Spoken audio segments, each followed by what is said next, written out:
Hello, good morning and good evening. Toli po si Ria. Kumusta po kayo dyan?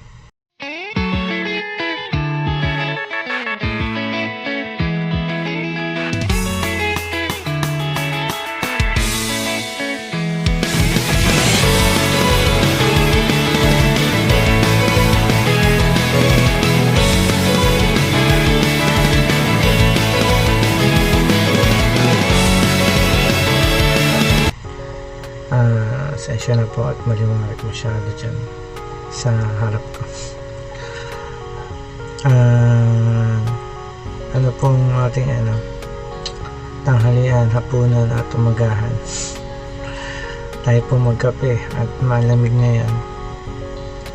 Kamusta po kayo dyan? Anong balita po sa inyo dyan? Mga OFW, sa mga kababayan ngayon yan sa Luzon, Visayas at Mindanao. Kamusta po kayo? Anong balita po sa inyo dyan? Ay, nako. Tayo po naman nagkwentuhan. Anong kaganapan natin ngayon dyan? Magki-Christmas na po. Mga Christmas vacation na po. Mahaba na po ang ating bakasyon. Saan po tayo pupunta? Siyempre pa uwi na po. Ayun nga po. Ano po ba ating gusto nyo magkwentuhan tayo? Kwentuhan naman tayo. Wala din po akong kakwentuhan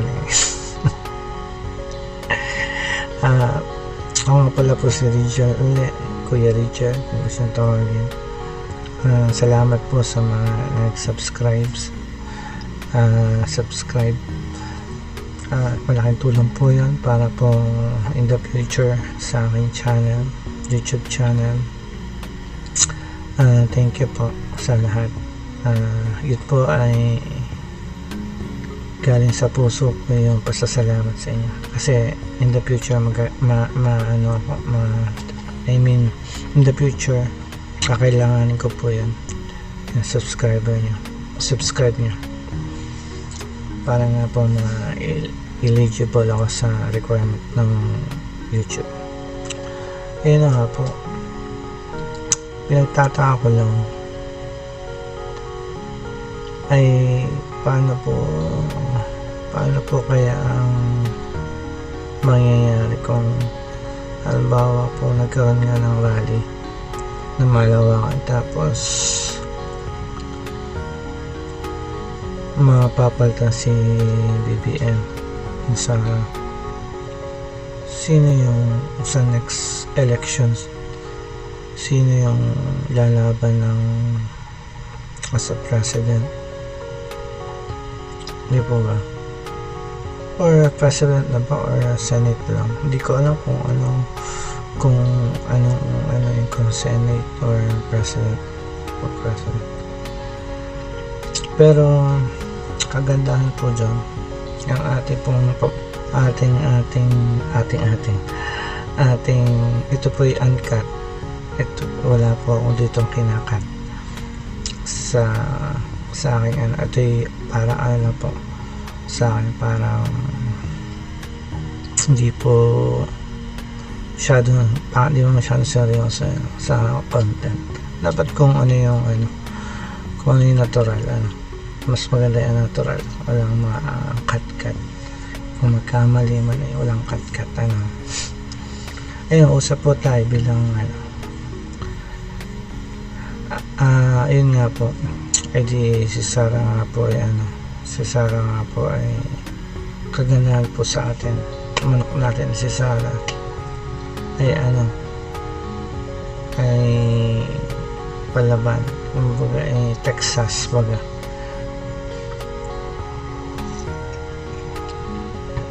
Ayun nga po, Texas si Sarah. Balita ko po pasabog ni Boljak TV si Madam Maharlika ba yun? May puting ahas daw siya doon na nagsasabi ng mga info, mahalagang info about sa mga galawan sa gobyerno.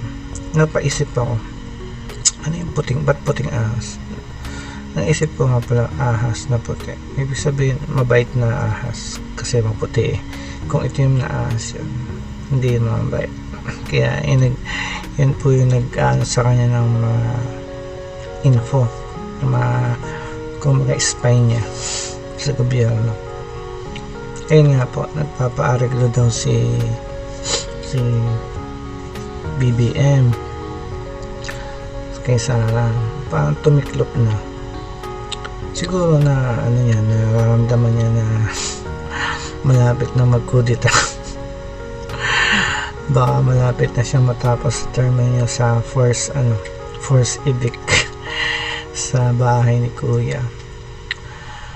Possible po yun kasi pag ang nagsama-sama mga tao, wala po silang magagawa kundi alsa balutan.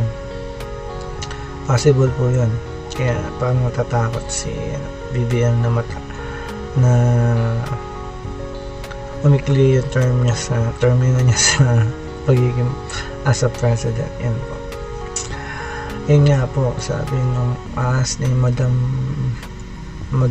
Boljak, Maharlika Ben, puting ahas yan, nakikipag-areglo daw po si Marcos. Alam naman natin si Sara Duterte, sinimulan nila tatapusin ni Sara Duterte, hindi po siya nagpa-areglo. So yun na po, kung hindi siya magpapa-areglo, possible na mangyari nga po na may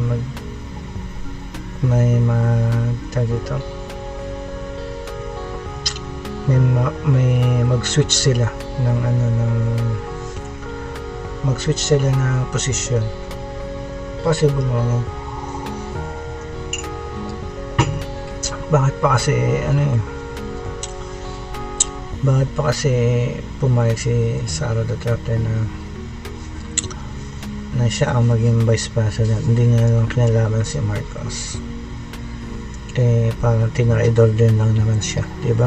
Tina-idol lang naman sila ng mga Marcoses.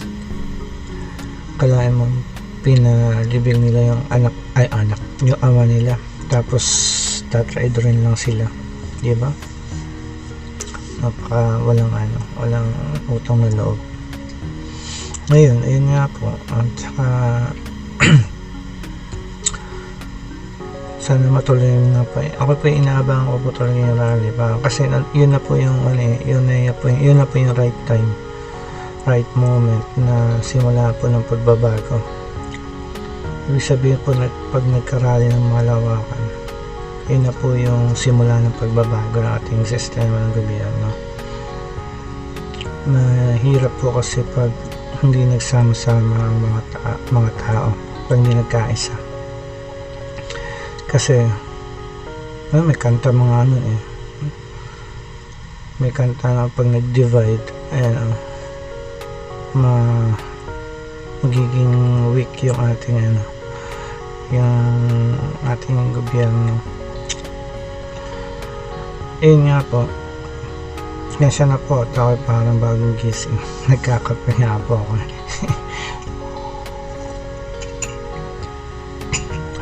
Ayun po, yung inaabangan ko po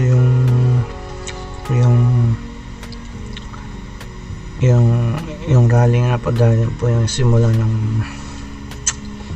ng pagbabago sa ating gobyerno na puro na lang corrupt. Lahat po ng budget sa gobyerno pinag-aalis nila, pinagkakat nila. Budget sa PhilHealth, budget sa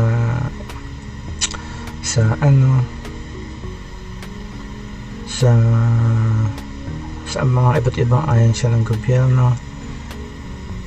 DepEd, tinanggalan din yun ng budget sa DepEd. Pambihira, wala na matitira. Kasi bakit gagamitin ba sa election? Huwag na silang lumaban, kasi alam ng taong bayan na kung sino talaga yung mga taong walang malasakit, at alam ng mga taong bayan yung may malasakit.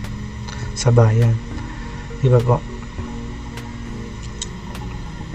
Kaya kung kayo boboto po, huwag po kayong maniniwala sa mga taong laging nangangako.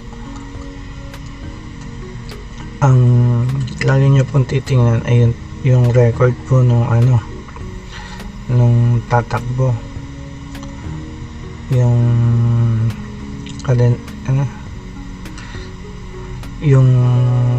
yung record po ng taong tatakbo sa eleksyon.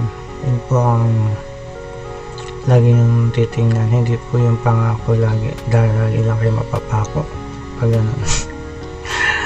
Uso naman po yan sa atin sa Pilipinas, puro pangako pero wala naman nangyayari.